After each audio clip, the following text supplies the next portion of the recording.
அதாவது கனிந்த மரத்தில் தான் கல்லடி விழுவும்.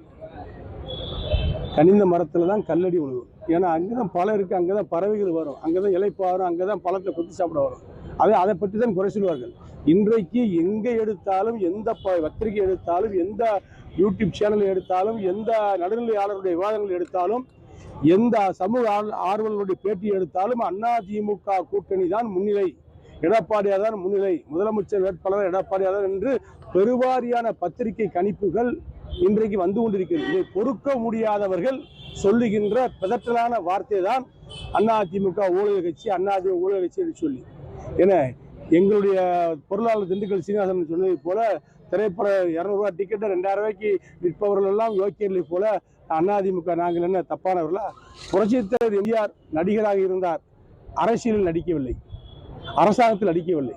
இன்றைக்கு வரக்கூடியவர்கள் நடிகராக இருக்கிறார்கள், அரசியலில் நடிக்கிறார்கள். அரசியலில் நடித்தால் நிச்சயமாக மக்கள் ஏற்றுக்கொள்ள மாட்டார்கள். நியாயமாக, நேர்மையாக, உண்மையாக நடந்தால்தான், அரசியலில் நடந்தால்தான் மக்கள் ஏற்றுக்கொள்வார்கள். இன்றைக்கு அதிமுக தலைவர் எங்களுடைய பொதுச்செயலர் எடப்பாடியார் உண்மையான கருத்துக்களை சொல்கிறார், உண்மையான நிலவரத்தை பேசுகிறார். மத்திய அரசு பட்ஜெட்டிலே நிதிநிலை தாக்கல் அறிக்கையிலே செய்திருக்கிற நல்ல திட்டங்களை வரவேற்கிறார். அதிமுகவுக்கும் பிஜேபிக்கும் கொண்டிருக்கின்ற உறவானது ஒரு நட்பு ரீதியான உறவாதான். தமிழகத்துக்கு தேவையான நிதிகளை மத்திய அரசிடமிருந்து கேட்டு பெறுகின்ற உரிமையும் கடமையும் உள்ள தலைவன் எடப்பாடியார். ஆகவே நாங்கள் யாருக்கும் அடிமையும் கிடையாது, அன்போடு கூட்டணி அமைத்திருக்கின்ற தலைவன் எடப்பாடியார். பட்டாசு தொழிலுக்கோ, தீப்பெட்டி தொழிலுக்கோ, அச்சய தொழிலுக்கோ ஒண்ணுமே சொல்லலை. இல்லை, நீ இதே மத்திய அரசு தான் பட்டாசு தொழிலுக்கு ஜிஎஸ்டி வரிய 28% 18% குறைத்தது.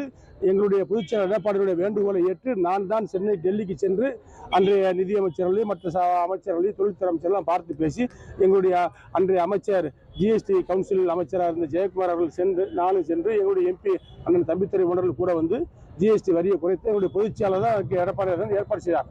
அதே மாதிரி தீப்பெட்டிக்கு நாங்கள் தான் குறைத்து கொடுத்தோம். ஆகவே நாங்கள் கேட்கின்ற, எடப்பாடியார் சொல்லுகின்ற கோரிக்கைகளை நிறைவேற்றுகின்ற இடத்தில் தான் மத்திய அரசு இருக்கிறது, பிரதமர் நரேந்திர மோடி இருக்கார்கள். ஆக என்ன தேவையோ தமிழ்நாடு அரசுக்கு, தமிழக மக்களுக்கு அதை செய்து கொடுக்கின்ற தலைவர் எடப்பாடியார் தான். ஆகவே தமிழ்நாட்டினுடைய தேவைகளை பூர்த்தி செய்ய வேண்டும் என்று சொன்னால் மத்திய அரசினுடைய அனுகூலமான அணுகுமுறையோடு பழகக்கூடிய ஒரு பண்பாளர் தமிழ்நாட்டின் முதலமைச்சராக வர வேண்டும். அவர் யார் என்று சொன்னால் அதிமுக பொதுச்செயலர் எடப்பாடியார் தான்.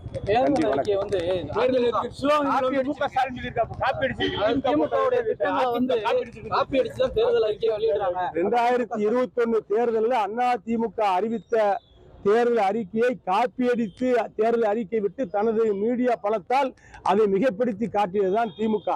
நாங்கள் அதிமுகவுடைய தேர்தல் அறிக்கையெல்லாம் தமிழ்நாடு முழுக்க இருக்கின்ற மக்களிடத்திலும் சமூக ஆர்வலர்களிடத்திலும் எங்களது தேர்தல் அறிக்கைக்குழு போய் பார்த்து பேசி அவருடைய கோரிக்கைகளை, மனுக்களை பெற்று அதை பொதுச்செயலாளர் படித்து பார்த்து அதற்கான ஒரு தேர்வுக்குழு முடிவு செய்ததைத்தான் எங்களுடைய பொதுச்செயலாளர் தேர்தல் வாக்குறுதியாக அறிவிக்கிறார்.